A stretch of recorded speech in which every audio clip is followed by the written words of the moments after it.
खास मेहमान हमारे साथ बने हुए हैं, सीधे रुख करते हैं आशुतोष जी का। आशुतोष जी, आपसे मेरा जो सवाल था जिसका मैं ठीक से जवाब ले नहीं पाई ब्रेक के पहले, वो सवाल ये है कि अगर वाकई आंतरिक लोकतंत्र है और जिन्हें आप संरक्षक बताते हैं अपनी पार्टी की, क्या कम से कम इस बात पर बहस होगी, चर्चा होगी कि अरविंद केजरीवाल को क्या कन्वीनर पद से इस्तीफा देना चाहिए? नहीं, अरविंद केजरीवाल कन्वीनर के पद से क्यों इस्तीफा देंगे?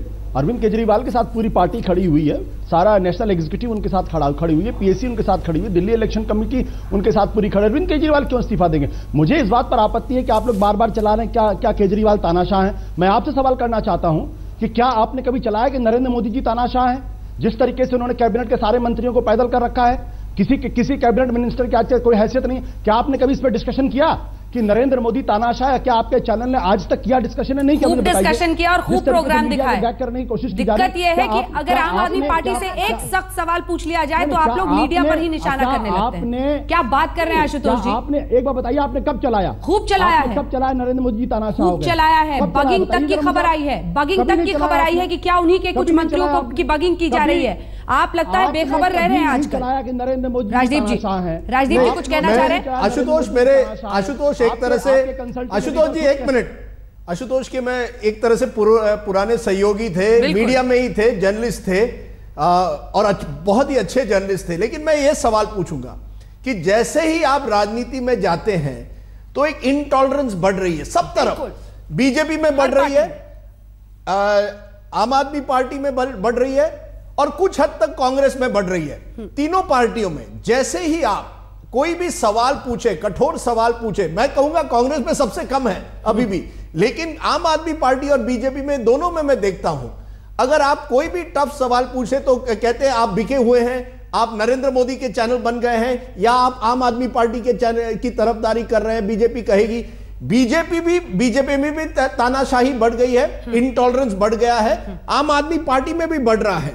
अगर हम चाहें तो बहस करें, आप पर्सनल अटैक्स क्यों करते हैं बार बार? और मैं देखता हूं पर्सनल अटैक्स आम आदमी पार्टी के नेताओं में बढ़ गए हैं और पर्सनल अटैक्स बढ़ गए हैं बीजेपी के नेताओं में। दोनों तरफ से हम देख रहे हैं कि मीडिया पर लगातार एक तरह से ये अटैक्स हो रहे हैं कि मीडिया बिकाऊ हो गई है। जब भी हम कठोर सवाल पूछते हैं, आप जानते हैं कि हमने किरण बेदी से भी कठोर सवाल पूछे हैं आशुतोष जी, और हमने सवाल उसी तरह से आम आदमी पार्टी के नेताओं से पूछे हैं, 3rd डिग्री अजय माकन से किया है। लेकिन पार्टी केवल वो सवाल पर फोकस करेगी जो उनको पसंद नहीं आते। ये मुझे लगता है आशुतोष गलत है, क्योंकि इससे मीडिया की जो एक विश्वसनीयता है वो कम हो रही है। मैं मानता हूं कुछ ऐसे मीडिया चैनल्स हैं जो आम आदमी पार्टी को आज ब्लैकआउट कर रहे हैं, गलत कर रहे हैं, मैं इस बात की आपकी बात मानूंगा। लेकिन मैं ये नहीं मानूंगा कि जब भी हम सवाल पूछे आम आदमी पार्टी को या बीजेपी को, इसका मतलब नहीं है कि हम आपके विरोधी बन गए हैं, हम पत्रकारिता कर रहे हैं। जल्दी से इसका जवाब आप देना चाह रहे थे, जल्दी से दीजिए। करता हूं। हाँ राजदीप, मैं आपसे एक सवाल करना चाहता हूं। अगर आपके पैनल पे बीजेपी के 2 प्रवक्ता अगर होंगे और आम आदमी पार्टी की तरफ से एक प्रवक्ता होगा, कांग्रेस से एक प्रवक्ता होगा, तो आप कैसा महसूस करेंगे? क्या आपको नहीं लगता पूरी की पूरी डिबेट डिसबैलेंस है? मैं यही सवाल खड़ा कर रहा हूं। जहां तक आम आदमी पार्टी से कड़े सवाल पूछने के साथ, आप कितने भी सवाल मुझसे कड़े पूछे, मैं उसका जवाब देने के लिए तैयार हूं। आप सवाल करिए मुझसे, आइए आप मुझसे जितने सवाल करना है। मैं आपके सामने बैठा हूं, 2 घंटे आपके सामने बैठूंगा। जिस मुद्दे पर आशुतोष राजदीप जी आए थे, लेकिन मैं सवाल करना चाहता हूं कि जब आपके पैनल पे आप अनाउंस करेंगे कि बीजेपी के 2 प्रवक्ता आएंगे तो डिसबैलेंस्ड होगा। और राजदीप, मैं माफ करिएगा, मैं पूरी इज्जत के साथ कहना चाहता हूं, आज IBN 7 में पंकज श्रीवास्तव नाम के एसोसिएट एडिटर को इसलिए सैक कर दिया गया क्योंकि कल उन्होंने कहा था कि आप लोग अरविंद केजरीवाल के खिलाफ अन्याय कर रहे हैं, आप आम आदमी पार्टी को ब्लैकआउट कर दे। 8:30 बजे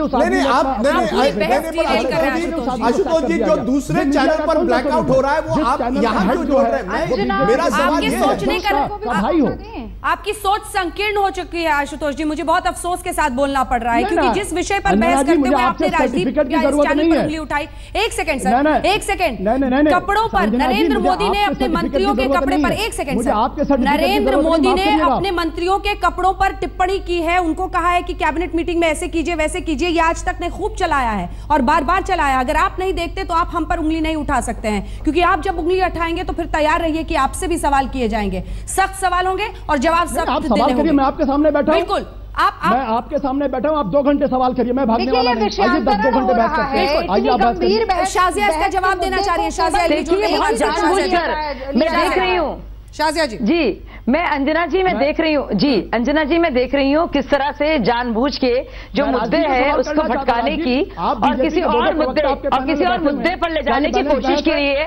ये ट्विटर में भी हो रहा है, ये अभी भी हो रहा है। देखिए आप अंजना जी, ये सारी चालाकियां जो हैं आशुतोष भी जानते हैं, हम भी जानते हैं। तो मैं पॉइंट आउट करना चाहती हूँ, जानबूझ के किया जा रहा है, कोई और बात कहीं से कहीं ले जाई जा रही है। मैं मीडिया की बात पर एक सवाल पूछना चाहता हूँ। इस वक्त सारी की सारी मीडिया, राजदीप ने भी सवाल उठाया है कि कुछ लोग ब्लैकलिस्ट करते हैं। हम ये भी देख रहे हैं कुछ लोग जानबूझकर आपको बहुत प्रमोट कर रहे हैं और बीजेपी के अगेंस्ट बोल रहे हैं। तो क्या ये माना जाए कि मीडिया फिर से बिकी हुई है और इस बार आपने खरीदा है? तो जब सतीश उपाध्याय के बारे में इल्जाम दिखाए जाते हैं या नरेंद्र मोदी जी के बारे में बात होती है या धर्मांतरण की बात होती है, तो तब क्या आपने खरीदा होता है? ये वही लॉजिक है जो आपको देने की जरूरत है, जब क्योंकि आप हमेशा ये कहता है कि मीडिया बिका हुआ है। तो हम भी जानना चाहेंगे कि जब उनके लिए पॉजिटिव खबरें होती हैं तो क्या वो खरीद कर होती हैं? तो ये बहुत बड़ा सवाल उनके ऊपर है। और दूसरा बड़ा सवाल जिसके बारे में बात करने की कोशिश आज शांति भूषण जी ने की है, ये बहुत गंभीर मुद्दा है। ये लीगल और राजनीतिक मुद्दा नहीं है, ये बात है एक चौकड़ी की जिसने पूरी तरह से जो काबिज है, जो सोच थी पूरी कि लोग आम इंसान मुख्य धारा में जुड़ेगा, बदलाव की राजनीति होगी, उस उसूलों को कुर्बान करके ये पार्टी पुराने किसी वक्त की कांग्रेस की पार्टी की तरह बनी हुई है कि जो मौका मिले उसको इस्तेमाल करो, सबको बुरा भला करो, किसी तरह से सीएम बनो। गद्दी छोड़ दी, बहुत नुकसान हुआ, अब लोकसभा लड़े, बहुत नुकसान हुआ, अब किसी तरह से सीएम बनने का वक्त है। जो कुछ करना है करो, पुराने लोगों को कुर्बान करो। विनेबिलिटी सबसे बड़ा फैक्टर है, इसलिए सारे उसी कॉर्पोरेशन के एमसीडी के जो कॉर्पोरेटर जिनकी बात कर रहे थे शांति भूषण जी, आप सुनिए, वही नरेश बालियान, वही परमिला टोकस, वही सही राम, वही करतार सिंह तंवर, वो सारे कॉर्पोरेटर्स जो एमसीडी में थे, जो बसपा से थे, बीजेपी से थे, जो कांग्रेस से थे, जो बहुत ही भ्रष्टाचारी थे, क्योंकि एमसीडी भ्रष्टाचारी थी और आम आदमी पार्टी सबसे अच्छी पार्टी है, उन्हीं लोगों को तरजीह दी गई है और पुराने लोगों को हटाया गया है। इनकी एक कैंडिडेट है भावना गौड़, पालम से, जो उनको फिर से टिकट दिया गया है, उनके खिलाफ बाकायदा लैंड ग्रैबिंग के मामले हैं। ठीक है, जवाब लेते हैं। परमिला टोकस इंडिपेंडेंट काउंसिलर हैं। सिलसिलेवार ढंग से एक आरोप का जवाब, अब जीतना ही मकसद रह गया है अरविंद केजरीवाल। मैं ये सुन रहा था किस तरीके से आपने शाजिया इल्मी को पूरा 3 मिनट मोनोलॉग करने के लिए आपने खुला छोड़ दिया। मैं देख रहा था, मुझे आप मोनोलॉग चलेगा। आपने तो सिर्फ 6 मिनट मोनोलॉग किया था शुरू में। अंजना प्लीज, आम आदमी पार्टी और भारतीय जनता पार्टी के बीच अगर तहस करानी थी तो कांग्रेस के प्रवक्ता को बुलवाना ही नहीं चाहिए था। रागनी, मैं इसके बाद फौरन आपके पास आ रही हूँ। रागनी जी, मैं फौरन आपके पास आ रही हूँ, क्योंकि आज बहस को शुरू से डिरेल करने की कोशिश दिख रही है, इसलिए आपसे मैं माफी मांगती हूँ। आशुतोष जी, बार मैं शाजिया के सवाल का जवाब देता हूँ। शाजिया इल्मी जब आम आदमी पार्टी के अंदर थी, उस वक्त भी अरविंद केजरीवाल ने इस बात को स्पष्ट तौर पर कहा था कि हर पार्टी के अंदर बेईमान है, ऐसा मैं नहीं मानता। बहुत सारी पार्टियां हैं जिसमें ईमानदार लोग हैं, और जो भी ईमानदार आदमी पार्टी के अंदर आना चाहेगा उसका पार्टी के अंदर स्वागत है।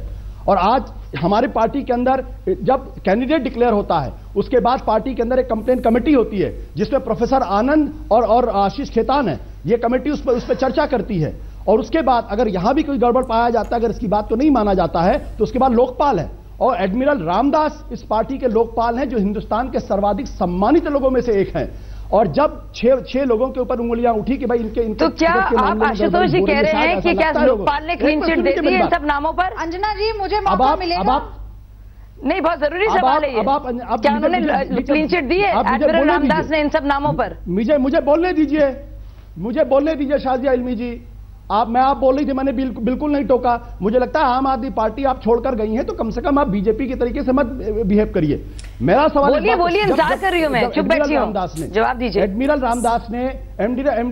रामदास ने 6 नामों पर बाकायदा चर्चा की। चर्चा करने के बाद उन्होंने कहा कि नहीं, 2 टिकट आप काट दीजिए।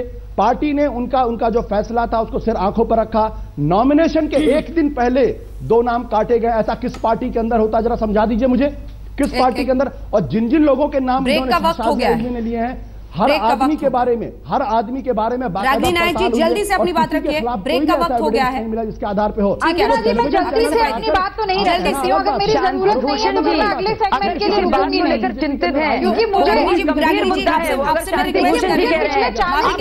कहते हैं मैं जानती हूँ, लेकिन शांति भूषण जी को आप इग्नोर नहीं कर सकते, प्रशांत भूषण जी को आप इग्नोर नहीं कर सकते। अब देखिए, अब शाजिया जी बोले जा रागिनी नायक जी, आप अपनी बात रखिए, लेकिन ये जवाब जरूर दीजिएगा कि आखिर ये कंफ्यूजन क्यों हुआ। बाद में आकर उन्होंने सफाई जरूर दी जनार्दन द्विवेदी ने, लेकिन अजय माकन ने कैसे प्रेस कॉन्फ्रेंस कर दी? उन्हें पता ही नहीं था, बातचीत तक नहीं हुई।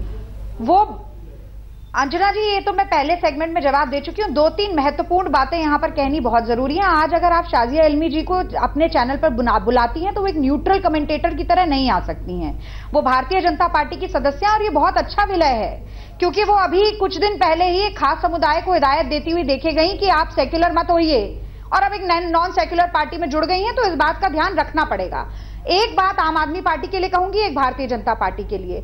मुझे पहले तो ये बताएं आशुतोष जी कि अभी कुछ दिन पहले उन्होंने टिकट काटी अपने एक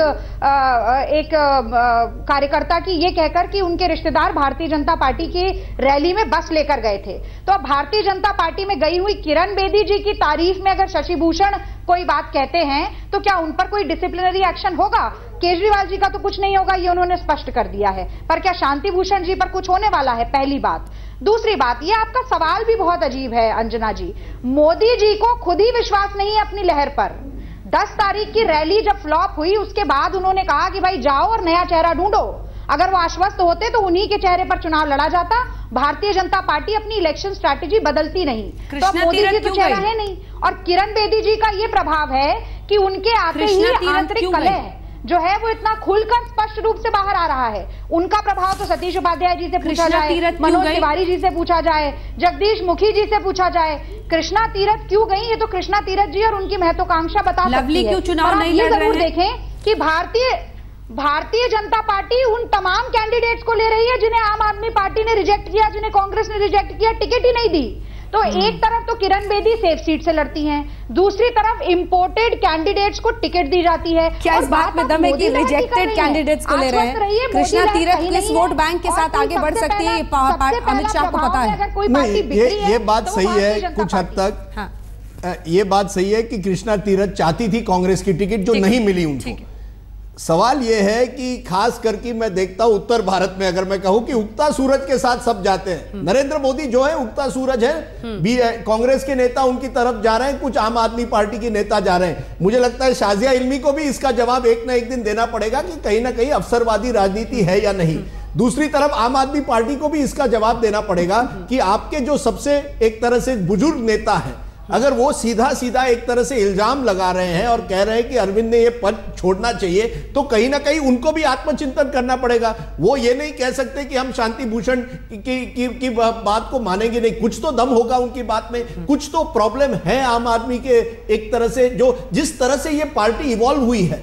इंडिया अगेंस्ट करप्शन जो एक नॉन पॉलिटिकल मूवमेंट थी, जैसे ही आप इसे राजनीतिक पार्टी की तरह लोगों के सामने लाए तो एक बिखराव आया है, एक डिवाइड आया है। यह बात आशुतोष जी ने माननी चाहिए, शाजिया इल्मी ने माननी चाहिए कि क्या आप अवसरवादी राजनीति कर रहे हैं और उगता सूरज नरेंद्र मोदी की अब तारीफ कर रहे हैं। वही नरेंद्र मोदी जिसको आप कुछ साल पहले कह रहे थे कम्युनल है, उनको जेल में डालना चाहिए। और रागिनी नायक को इस बात को मानना पड़ेगा कि कांग्रेस के चांसेस कम हो गए हैं, यानी नेता जो एक बार कांग्रेस में थे वो अब देख रहे हैं कि हमारे पास कोई दूसरा कोई एक ऑप्शन है या नहीं। तो तीनों पार्टी के सामने एक तरह से एक एक सवाल मैं दे रहा हूं। इसी के साथ हमें इस बहस का शाह से जल्दी से एक लाइन में कंक्लूडिंग रिमार्क, एक लाइन में प्लीज।